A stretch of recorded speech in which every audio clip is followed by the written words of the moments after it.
Poin saya seterusnya. Semalam pemandu lori kata dia nak buat mogok. Pemandu lori berdemo di pelbagai negeri hari ini. Pemandu lori di pelbagai negeri berdemonstrasi hari ini bagi menyatakan bantahan terhadap tindakan JPJ menyita berpuluh lori lebih muatan. Mereka berkumpul bagi Dekatan Pejabat JPJ Negeri Sembilan, Seberang Jaya, Pulau Pinang, Kota Baru, Kelantan dan Kuantan bagi menyerahkan memorandum bantahan. Rata-rata memorandum menyentuh isu yang sama, iaitu mahukan had muatan ditambah bagi membolehkan mereka mengangkut lebih banyak barang. Di Indra Mahkota Kuantan, pemandu menganggap operasi JPJ semata-mata menghukum, bukan mendidik. Muhammad Irwan Shah Ibrahim berkata, pemandu lori Sekitar Pahang tidak tahan lagi dengan tekanan JPJ. Setiap kali tukar pemerintahan, kami cuba menyuarakan, kami cuba menyokong, tapi mereka sentiasa mencari kesalahan kami. Tuan-tuan, saya nak cerita macam inilah. Kenapa mereka disita? Kita tanya soalan itu dulu. Kenapa lori-lori ini disita? Okey. Kalau sekiranya lori-lori ini disita sedangkan mereka mematuhi semua peraturan jalan raya, tetapi mereka tetap ditahan oleh JPJ, disaman dan sebagainya, yang itu saya setuju untuk kita ambil tindakan kepada mereka-mereka yang menyaman dalam keadaan mereka mengikut peraturan. Itu saya setuju. Jadi kita kena ambil tindakan, kita kena asak JPJ ni supaya jangan berlaku kejam kepada pemandu-pemandu lori.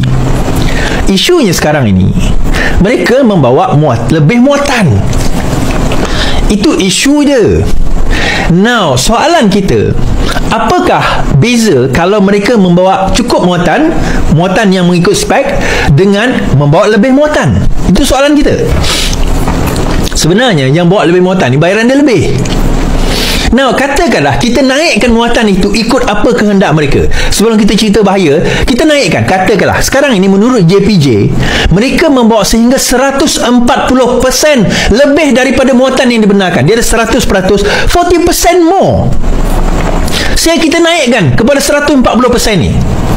Adakah mustahil lepas ini mereka kata, taklah, kita nak lagi? Tuan-tuan, apa kesan dia lebih muatan ni?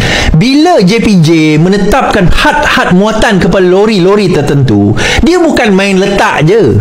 Oh, okey, kita had muatan ni, kita rasanya lori ni sekian kot lori. Dia orang dah buat kajian. Saya tahu salah seorang kawan saya di dalam dia bukan JPJ tetapi dia di dalam lebuh raya.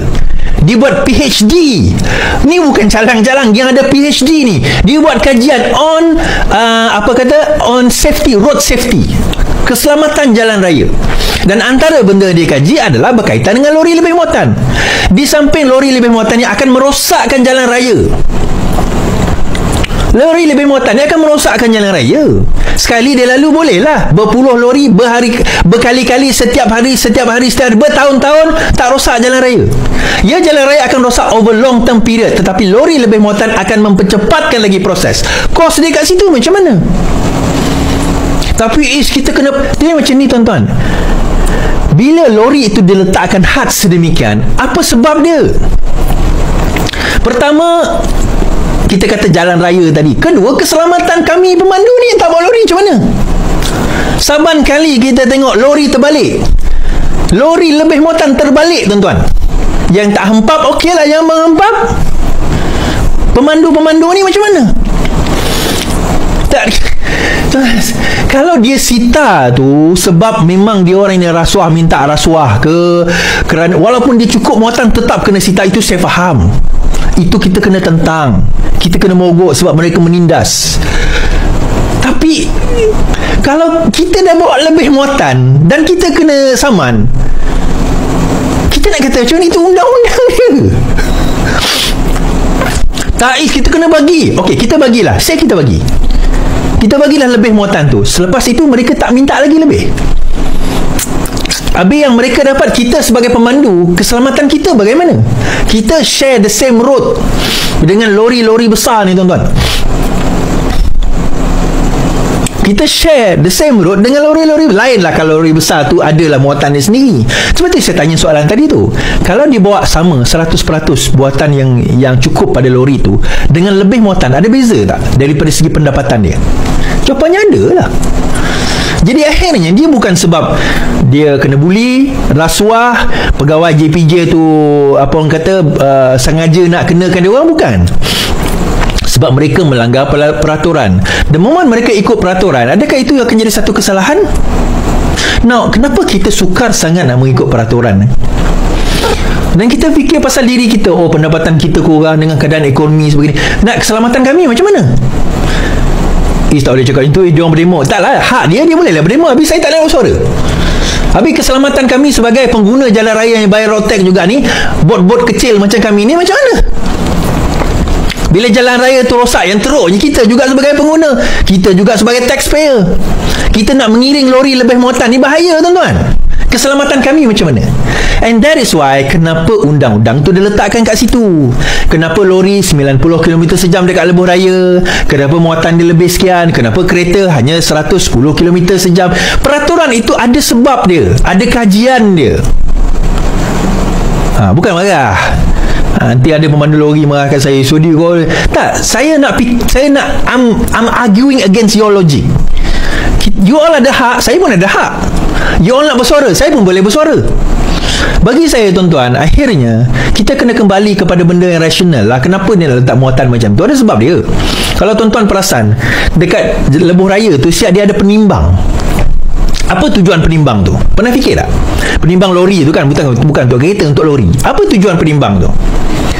Antara lain untuk memastikan supaya lori itu tak merosakkan jalan.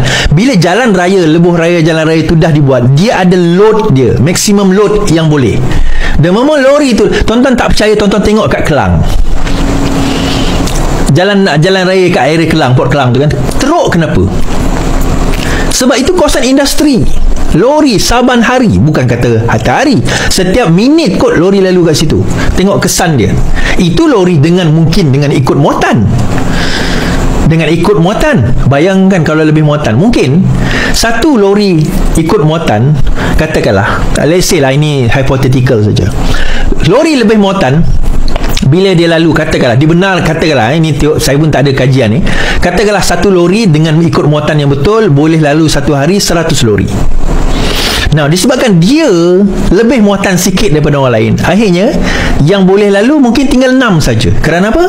Kerana dia dah ambil oleh yang lebih muatan. Bagaimana yang 4 yang tak boleh buat nak lalu tu macam mana? Bila mereka lalu, itu jalan jadi rosak. Pernah kita fikir benda ni tak? Kita selfish dengan satu pihak, tapi kita tak fikirkan pihak yang lain. Yang ni bagi saya, kalau betul nak naikkan, buat kajian anda sendirilah. Habis kat situ. Baik.